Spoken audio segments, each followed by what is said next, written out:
예수께서 이르시되 내 오라비가 다시 살아나리라. 마르다가 이르되 마지막 날 부활 때에는 다시 살아날 줄을 내가 아나이다. 예수께서 이르시되 나는 부활이요 생명이니 나를 믿는 자는 죽어도 살겠고 무릇 살아서 나를 믿는 자는 영원히 죽지 아니하리니 이것을 내가 믿느냐. 아멘. 네, 이제 부활이라고 하는 것이 이제 우리가 대부분 생각할 때 마지막 날 의의 부활이 있고 심판의 부활이 있다. 예, 우리 부활의 소망을 이제 성도들은 마음에 간직하고 살아가고 있어요. 예, 마지막 부활 때에는 손이 없는 분들도 다시 손이 생기고, 예, 세상을 보지 못하는 분들도 다시 밝히 세상을 보는, 예, 여러 가지 이제 병으로 고생하고 세상에 삶의 질고가 많았었지만 부활의 날에는 그 모든 삶의 질고가 없어지는 그런 은혜와 사랑의 부활이 우리에게 이루어질 줄 믿습니다. 근데 이 부활이라는 것은 우리 마음에, 성도의 마음에 간직되어 있는 이런 영광의 소망이에요. 근데 이 성경은 그것이 어떤 미래적인 것에만 영향을 미치는 것이 아니라고 성경 기록하고 있습니다. 예수님을 죽은 자 가운데서 살리실 때 죄로 죽은 우리의 영혼도 다 다시 살리셨다는 거예요. 여러분, 오늘 우리 사람들은 보이는 이 몸만 있는 게 아니에요. 우리가 이제 거울을 보면 자기 외모가 보이지 않습니까? 이 보이는 몸만 있는 것이 아니라 보이지 않는 영혼이라는 것이 있는데 이 보이지 않는 영혼이 죄로 말미암아 죽어 있는 거예요. 아담 안에서 아담이 범죄할 때 온 인류가 죄로 말미암아서 영적으로 다 죽었어요.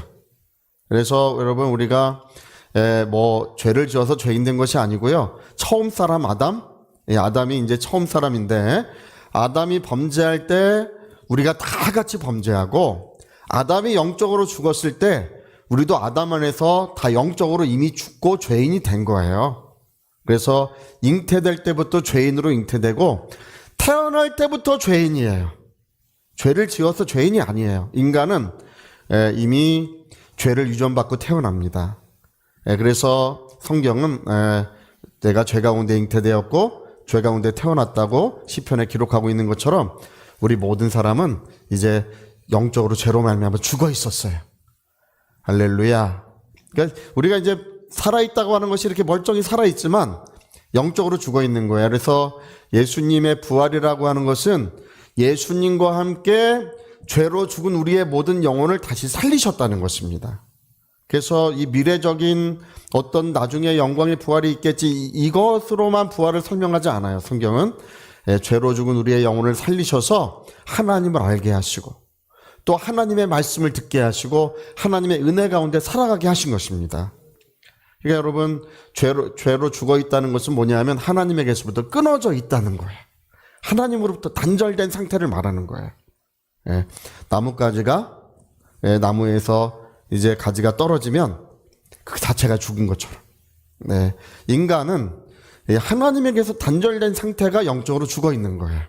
그래서 십자가의 보혈의 은혜로 또 예수님을 죽은 자 가운데 살리실 때 우리 모두를 다 같이 살리셨습니다. 자, 하나님은 나를 살리셨다. 우리 한번 해볼까요? 하나님은 나를 살리셨다. 그렇죠. 예수님이 부활하실 때 죄로 죽은 우리의 영혼을 다시 살리셔서 이때로부터 부활의 능력, 부활의 그 역사는 우리의 삶의 현장에 함께하고 있는 것입니다. 오늘 여기 예수님이 이 재미있는 말씀을 하세요. 내 오라비가 다시 살아나리라 이렇게 예수님 말씀하시니까 이제 나사로가 죽었어요.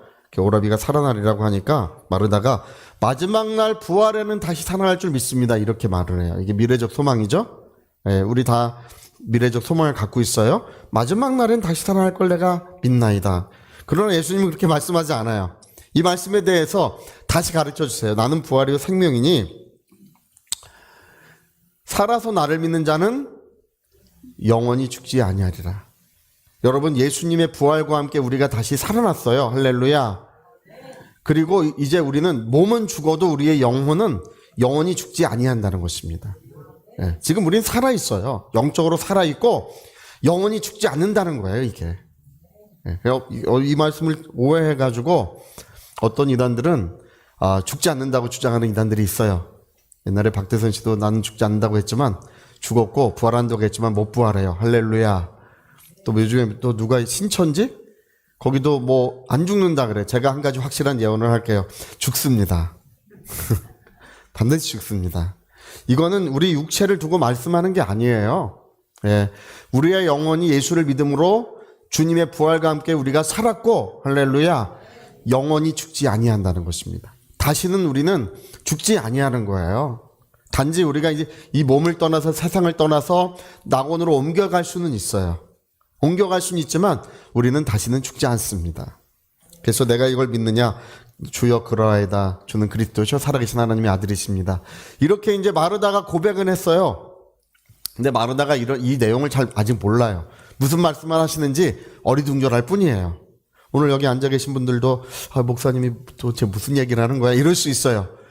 또 옆에 이제 있다가 또 물어봐. 권사님, 오늘 목사님 뭐라 그랬어? 나도 몰라. 뭐 그럴 수 있어요. 예, 괜찮습니다. 그러나 여러분 우리가 여기서 알아야 되는 것은 뭐냐 하면 부활이라는 것은 오늘 우리에게 역사하시는 하나님의 능력이라는 사실입니다. 예. 예수님이 나는 부활이요 생명이다. 그리고 죽은 나사로의 무덤을 향해서 가시는 거예요. 사람들은 눈물을 흘리면서 따라가요. 아, 예수님이 여기 계셨다면, 예? 나사로가 병들었을 때 오셔서 그 손을 얹어주셨다면 이제 병이 떠나가고 다시 살아나지, 이게 몸이 건강하게 됐을 텐데, 죽은 다음에 오셨으니 너무 늦었다. 예, 그러면서 다들 울면서 슬퍼하면서 예수님을 따라가고 있어요. 예수님이 내가 믿으면 하나님의 영광을 보리라. 이렇게 말씀하시고 돌을 옮겨 놓으라 그러세요. 이 마르다가 여러분 잘 알고 계시죠? 마르다가 뭐라고 말합니까? 죽은 지 나흘이 되었음에 썩어서 냄새가 납니다. 여러분 썩어서 냄새 나는 사람 다시 살아날 수 있나요? 있어요. 할렐루야. 도저히 가망 없고 이제 모든 소망이 끊어진 그곳에 하나님은 부활의 역사를 주신다는 것입니다. 그래서 돌을 옮겨 놓으니까 우리 한국 사람들의 무덤과 이스라엘 사람들의 무덤은 좀 다르죠. 우리는 이제 관에 사람을 넣고 그 다음에 땅을 깊이 파서 거기에 이제 묻어요. 근데 거기는 이스라엘은 돌에 이제 굴을 파서 이제 이 향품 같은 걸로 시신을 이렇게 다 향품 처리를 해가지고 미라처럼 이렇게 붕대로 꽁꽁 묶어가지고 그래서 그 안에 이제 안치를 하는 거예요. 돌을 옮겨 놓으라. 굴을 파서 돌을 막아 놓은 거예요. 주로 이제 작은 돌이 아니라 이제 큰 돌을 막아 놨기 때문에 사람들이 옮기기 힘든데 끙끙거리면서 이제 그걸 옮겼겠죠. 그 안에는 이제 컴컴한 어둠뿐이 없어요. 원래 이 수월이라고 하는 거 우리 성경에 음부라고 번역되어 있는데 이 말은 죽음의 장소를 말하는 거예요. 무덤이에요. 무덤은 항상 죽음의 장소예요. 하나님의 은혜가 없는 곳, 하나님의 영광이 없는 어두운 장소, 죽음의 장소를 말하는데 그게 무덤이에요. 수월, 무덤이라고 불러요. 예수님은 그 죽음의 장소를 향하여 나사로야 나오라. 여기 큰 소리로 부르세요. 나사로야 나오라. 할렐루야. 자, 나사로야 나오라. 우리 같이 한번 해보자. 시작. 나사로야 나오라. 할렐루야. 예수님이 나사로야 나오라. 이 주님의 음성은 언제나 생명이 있고 힘이 있습니다. 살리는 것은 영이니 육은 무익하니라. 내 말은 영이요 생명이라고 하셨어요. 주님의 말씀엔 생명이 있어요. 그래서 죽은 자가 그분의 음성을 듣고 다시 살아나는 거예요. 나오는데 이제 꽁꽁 묶여가지고 이렇게 이제 미라처럼 돼서 이렇게 나와요. 풀어놓아 다니게 하라. 여러분 예수님의 이 부활이라는 것은 죽은 내 오라비가 마지막 날엔 다시 살아날 줄 믿습니다. 그러나 예수님은 나는 부활이요 생명이다. 내가 있는 곳에는 부활과 생명의 역사가 항상 일어난다는 거예요. 오늘 여러분 우리의 삶의 현장에 소망이 없을 것 같아요. 여러 가지 어려움이 많지만 예수님은 부활이요 생명이십니다. 오늘도 주님은 나사로야 나오라고 그렇게 우리를 부르고 계셔요. 여러분 오늘 우리의 소망은 우리 하나님께로부터 오는 것입니다. 우리의 소망은 바로 꿈이 죽은 영혼들에게 다시금 그 꿈이 다시금 불일듯 일어나는 것이야말로 그들의 삶이 일어나는 거예요. 할렐루야. 또 여러분 우리 모두도 마찬가지입니다. 우리 자신들도 이제 옛날에 잃어버렸던 꿈이 다시 살아나야 돼요. 예수 안에서 우리는 꿈꾸는 자들이 되어야 됩니다.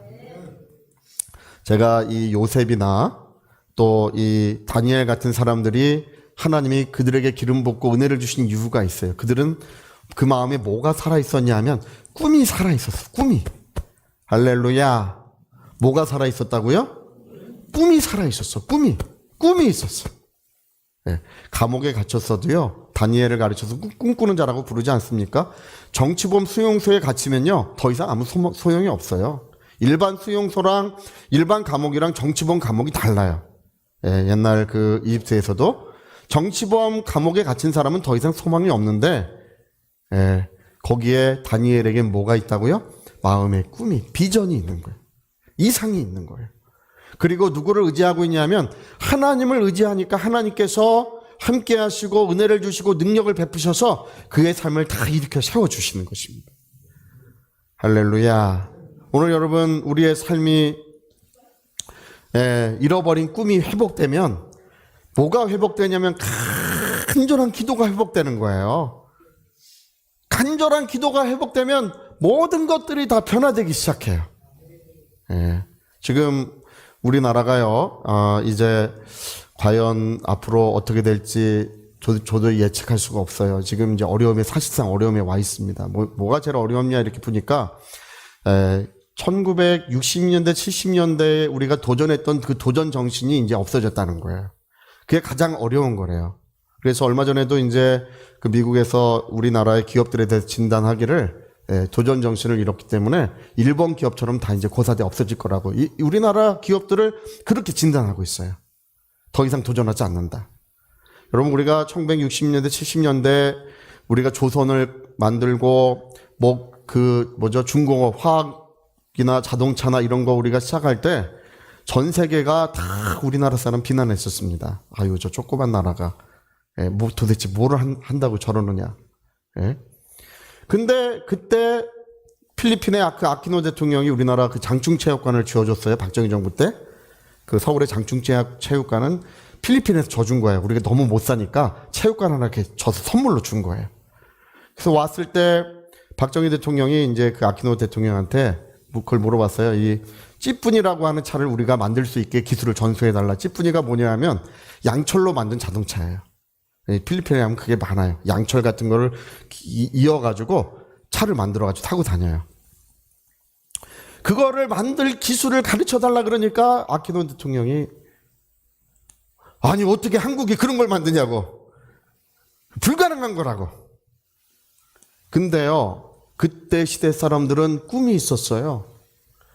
그 자동차 못 만들고 도로도 다 미비하고 나라는 다 폐허가 됐어도 꿈이 있고 도전 정신이 있었어요.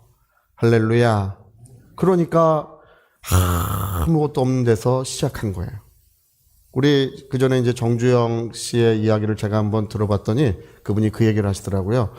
이 세상에 전쟁만큼 무서운 건 없대요. 전쟁이라는 것은 이제 패배하면 죽임을 당하고 다 망하는 거기 때문에 그건 무서운 거래요. 그러나 기업은 그렇지 않대요. 기업은 해서 안 되면 또 하면 된대. 해서 안 되면 또 하면 된대. 될 때까지 하면 된대요. 할렐루야. 그래서 옛날에 500원짜리 지폐 한 장 들고 그리스 지역의 그 수주를 받으러 다닌 거 아니에요? 옛날에 우리가 이거 거북선 만들었다고 그 울산에 이제 호호 발판 백사장 사진 한 장이랑 500원짜리 그 지폐 한 장이랑 그 들고 그거를 수주를 받아야 영국에서 이제 돈을 빌려준다고 하니까 그거 가지고 다닌 거 아니에요? 우리가 이걸 만들 수 있다고. 할렐루야. 우리가 이제 얼핏 보면 이게 정신병이 있는 것처럼 보이지만 그게 아니에요. 꿈이 있고 도전 정신이 있는 거예요. 할렐루야. 여러분, 오늘 우리가 못할 것이 있습니까?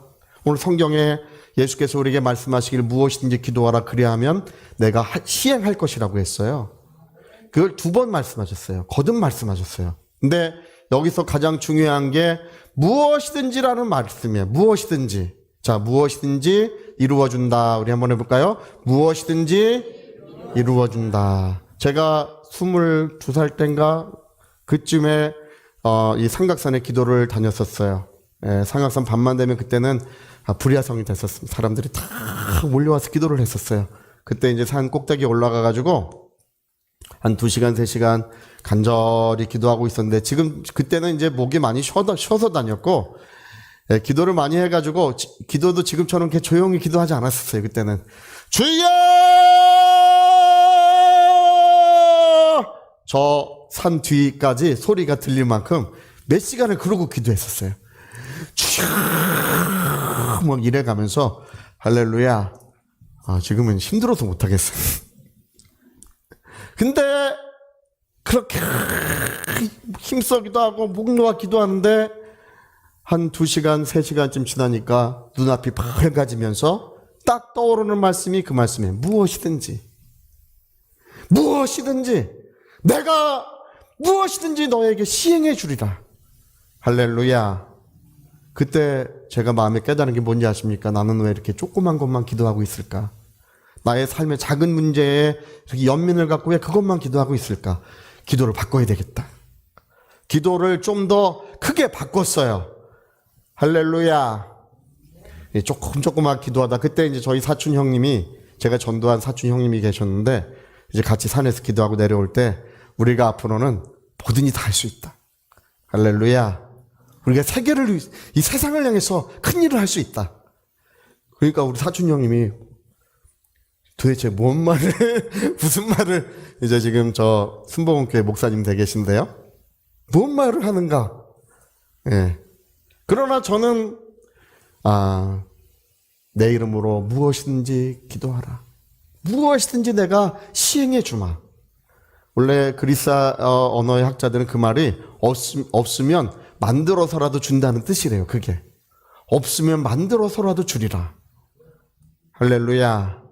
그때 기도를 바꿔가지고 하나님의 영광스러운 역사가 많이 일어난 거예요. 얼마 전에 이제 우리 조창희 목사님 사역자들 같이 이렇게 식사 자리에서 우리 조 목사님은 철인이라고 아직도 밤까지 그렇게 열심히 노력한대요. 제가 웃으면서 그랬어. 그런다고 되는 것이 아닙니다. 할렐루야. 예, 그런다고 되는 것이 아닙니다. 우리는 하나님을 움직여야 돼요. 하나님이 일하시게 해야 합니다.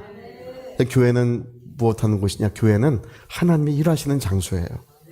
예, 시온에서 영광을 받으시기까지 누가 일하시게 하라? 하나님께서 하나님을 움직이라는 것입니다. 그러니까 모든 일들이 은혜 안에서 하나둘씩 이루어지고 모든 것들이 아름답게 되는 거예요. 그래서 여러분, 우리는 정말 마음이 살아나야 됩니다. 지금 부활이라는 것이 사람들이 마음들이 죽어 있어요. 여러분, 그 노아 방주의 저 홍해 바다의 사건이 왜 중요합니까? 앞에는 홍해 바다가 있고 뒤에는 바로 군대가 쫓아오잖아요. 예, 이제 망했다, 죽었다, 어쩔 수가 없다. 인간의 힘과 노력으로는 도저히 불가능한 그런 상황에 처할 수 있어요. 그때 모세야, 너는 왜 가만히 있느냐? 내 손을 바다를 향하여 내밀라. 여러분, 모세가 홍해 바다를 가른 적이 없어요. 모세가 갈랐대. 아니요, 모세는 손만 내밀었어요. 할렐루야. 자, 손만 내밀자. 또 한 번 해보세요. 시작. 손만. 다시 시작. 손만. 그러면 되는 거예요. 누가 일하시는 거라고요? 예. 손을 내미니까 그게 갈라지는 거예요. 예. 그리고 육지를 바다와 같이 건너가는 역사들이 거기서 일어나는 것입니다. 미국에서 God will make a way라고 하는 찬송이 굉장히 유행을 했어요. 우리를 위하여 하나님께서 길이 없는 곳에 길을 만들어 주신대요. 예. 여러분, 꿈이 살아나고 믿음이 살아나면 그런 역사들이 일어나는 것입니다. 예. 저는 이 야곱이라는 사람도 사기꾼이잖아요. 이 사기꾼인데 자기 형님 사기치고 자기 아버지 사기쳐가지고 외삼촌 라반의 집에 도망갔는데 어디를 가나 센 놈보다 더 센 놈이 있어요. 할렐루야. 자기보다 더 센 놈을 만난 거야. 아버지 사기치고 형님 사기쳐서 갔는데 라반에게 10번이나 사기를 당해요. 10번이나 사기를 쳤다고 나중에 그렇게 얘기를 해요. 더 센 놈이 있는 거예요. 야, 어디 가나 센 놈이 있어요. 할렐루야.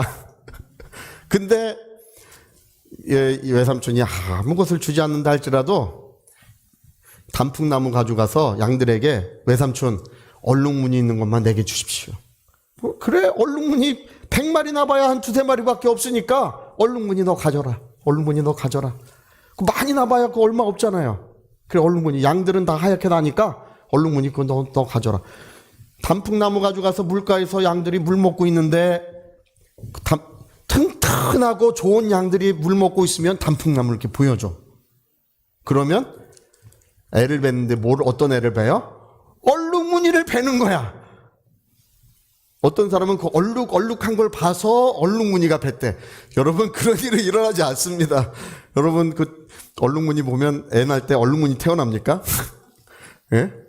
왜 얼룩무늬를 보여줘? 이게 뭐를 하는 거냐면 모세가 손을 내미는 일을 똑같이 하는 거예요. 하나님, 이놈입니다. 얼룩무늬로 바꿔주십시오. 그러면 애를 낳을 때 얼룩. 나중에 라반이 와서 보니까 죄다 얼룩무늬네? 그러니까 야, 바꾸자. 흰 놈은 너 갖고 얼룩무늬 내가 줄게. 할렐루야. 그 다음에 보니까 죄다 또 흰 놈만 태어나네. 예? 누가 역사하시는 것이라고요? 하나님께서요. 여러분 마음의 꿈을 갖고 우리가 기도하고, 이 부활의 역사라는 것은요, 모든 죽었던 것을 다시 살리는 역사가 거기서 일어나는 거예요. 나사로야 나오라. 어둡고 죽음의 장소에서 그 하나님의 영광의 빛이 비춰오는 것처럼 다시금 살리시는 역사가 일어나는 것처럼 우리 나라 가운데 그런 역사가 일어날 줄로 믿습니다. 여러분 마음 가운데, 영혼 가운데 그런 역사가 좀 일어나야 돼요. 힘쓰고 애쓰고 노력한다고 꼭 되는 거 아니에요. 여러분, 가장 중요한 거 제가 한 가지 가르쳐 드릴게요. 기쁨으로 순종하는 게 중요해요. 기뻐하는 게 중요해요. 여러분, 성경에 기뻐하라는 말씀이 소원이랑 연결되는 말씀이 많아요. 오늘 시편에도 보면 하나님을 기뻐하라, 내 소원을 그가 이루어 주신다고 되어 있어요. 기뻐하라. 기뻐하면 우리의 소원을 하나님이 다 이루어 주신대요. 기쁨으로 순종하면 여러분 통장의 잔고가 늘어나요. 할렐루야. 모든 일이 형통하게 돼요. 기쁨으로 하면. 오늘 예배에 와서도 활짝 웃고 있는 분들에겐 통장 잔고가 늘어나요. 할렐루야. 뭐래?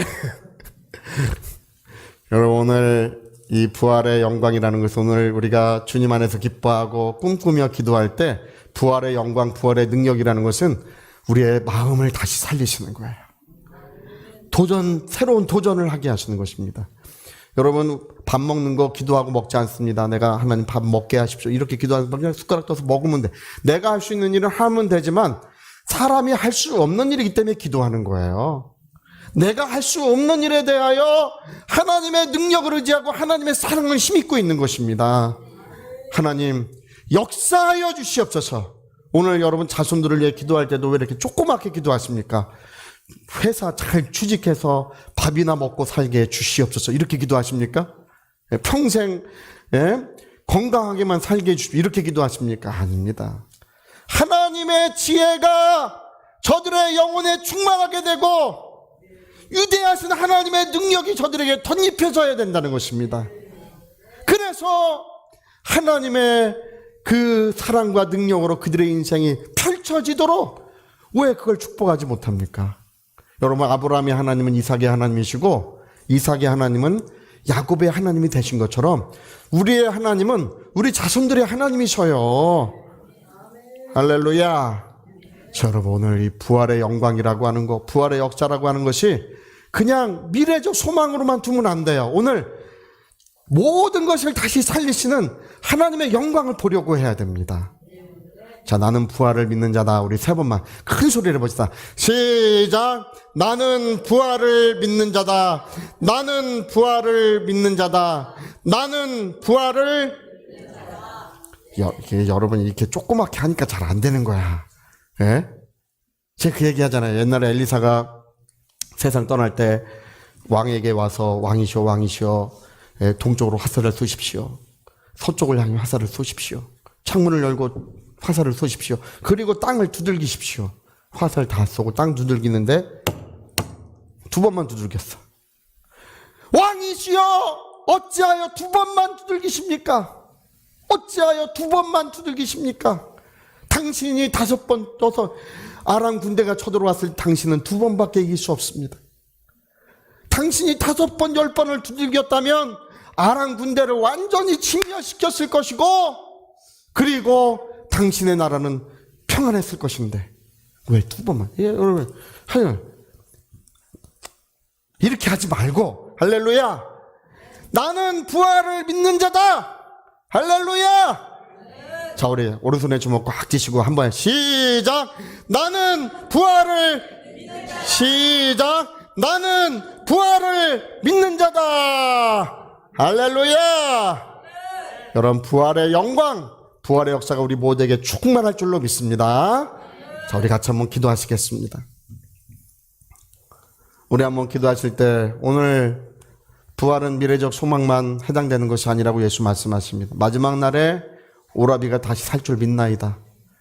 그러나 부활이라는 것은 나사로를 다시 살리시는 것처럼 절망과 고통이 가득한 우리의 삶에 하나님의 능력으로 나타나는 것이라고 주님은 그렇게 가르쳐주고 계십니다. 더 이상 절망이 없어요. 더 이상 어둠은 없습니다. 하나님의 영광의 빛이 우리에게 찬란하게 비춰오는 것이 부활의 능력이라는 것입니다. 오늘 여러분, 잃어버렸던 꿈이 회복되고 우리 마음들이 다 살아나고 기도로 새로운 도전들을 시작하셔야 됩니다. 우리 위하여 통성으로 기도하시겠습니다.